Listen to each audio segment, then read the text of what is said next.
Hey everybody, Jeff Dudan here, CEO of Homefront Brands. Oftentimes, business owners come to me and say, should my business be franchised? Well, I ask them a few questions. Number one, is a product or service delivered at the point of attack in a local market by a human? If so, that could be a franchisable business. Number two, are the transactions smaller? And is there a large number of transactions, creating complexity and creating the need for somebody in the local market to be quarterbacking that business, like a service business or even a shop, a retail location, food location, something like that. Number three, speed to market. Is there some compelling reason why your business needs to be nationwide right now? Do you have a differentiated offering? Have you come up with a new product? And maybe you don't have the capital to expand the network yourself and do it in local markets. Franchising is a great way to let other people take their time, energy, and money and invest it in your idea and help you get traction and gain market share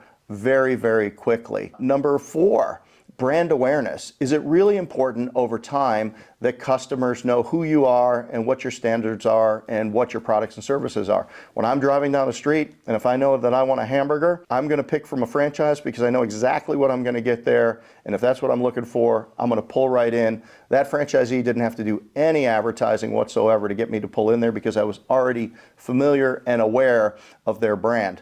Another thing that many people don't think about is it a heavily regulated business or is it unregulated? Unregulated businesses with a lower barrier to entry are more likely to be a good fit for a franchise model because you don't have licensing requirements and restrictions that are going to delay your opening, or maybe there are things like a physician. It takes a long time to become a doctor, or some of these other trades and specialties. And so those don't lend themselves as easily to anybody coming in and being a franchisee inside of a business like that. And the last thing would be, relatively small capital investment. You want asset-light businesses that you're not going to have to plunk down millions and millions of dollars just to have the equipment to manufacture or to deliver or to provide the products or the services. So those are the things that would make your business likely to be a franchise. On the other side, if you have a small number of very large customers and a very large buying cycle like jet airplanes, generally that doesn't make for a good franchise model. It's be hard for somebody to invest in that and to buy that. If the services or products can be delivered largely through the mail and centralized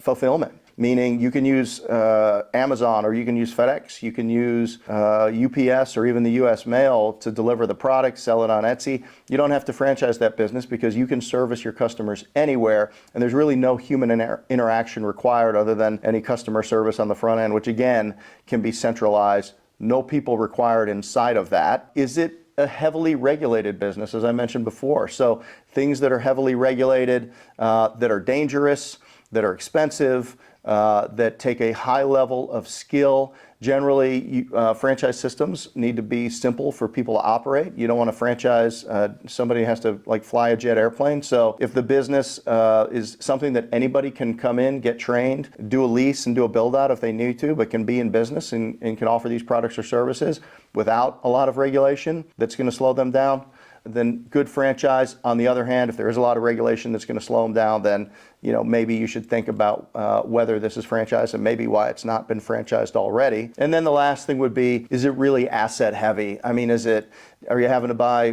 bulldozers, tractors, manufacturing equipment, millions and millions of dollars of stuff? And if so, if that's the case, may not be a good fit for a franchise unless you can franchise out the delivery of the product or service that gets generated from the machinery that you have in a centralized location. That could lend itself to be that. While there are 72 categories of franchising in the United States, there are many, many non-food franchises, but also non-food franchises that are an incredible fit for franchising. So if you have a service business, you want to get my opinion on it, you can reach out to me on LinkedIn, just Jeff Dudan, or you can go to www.dudanx.com and fill it out and fill a simple form there. We'll get the information here. Our team will look at it, reach back out to you and let you know what we think. And of course, if you're interested in learning more about what we do at Homefront Brands, homefrontbrands.com is the place to go. And you can also join my Facebook group on Facebook, Navigating Entrepreneurship with Jeff Dudan. Join my monthly webinar, and you can ask me those questions directly at any time. So hope that helps. Look forward to seeing you soon on all of our channels. Thanks for listening.